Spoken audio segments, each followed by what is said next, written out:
All right, Nibblers.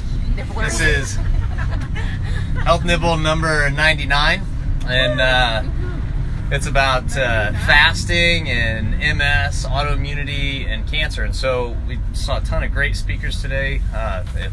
We saw Jason Fung, and then the one that I'm actually going to talk about is Joseph Altoon, I think is his name.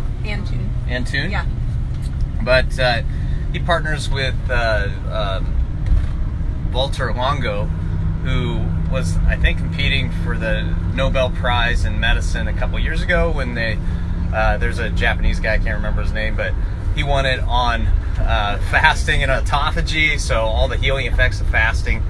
So anyway, they have a product on basically partial fast. It's called a fasting mimicking diet, and they have a product called Prolone to help people go through that. But anyway, so they do all these clinical trials, which the field is missing clinical trials, and they got a $44 million grant from the NIH. So some pretty amazing stuff.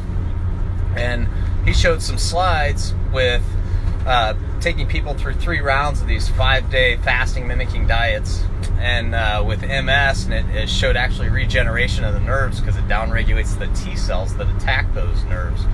And then another study he showed, and that was in mice, so they're actually doing human studies now.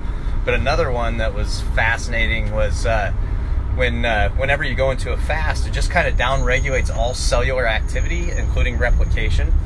But cancer is just out of control. That's one of the things that grows because it doesn't regulate how often it's going to replicate. It just keeps on replicating. So what it does is chemo drugs actually target those replicating cells. So when you go into a fast, what they showed in mice, that it made it much more effective because the regular cells, the regular replicating cells, the healthy cells, downregulate. So then the chemo doesn't touch it, and then but it does touch it. It goes and kills all the cancer cells. So when they did a study with, I took a picture of that slide. I'll put it in the comments so you guys can see it. It's really.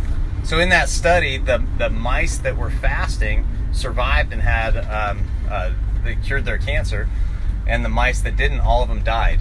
So yeah, pretty cool stuff. So they're moving those studies to human studies, but I just thought, we see this stuff clinically. I mean, we see downregulating of autoimmunity. Dr. Thomas Seyfried's doing stuff with cancer and fasting and going into ketosis, but it's pretty cool. There's some really good science, and the government's backing it, which is nice that they're backing something that's more about making the body work like it's supposed to, and resolving disease. Trusting your body. Trusting your body to do what it's supposed to. So, okay. That's your health nibble. Well, hold on. Before we shut it off, I've got to explain where we're at. So we're all taking a bus over to a restaurant. We just sat in class all day. So this is the whole staff. We've got everybody here. In Vegas. Oh, Brenda. Oh, All right. We'll see you later.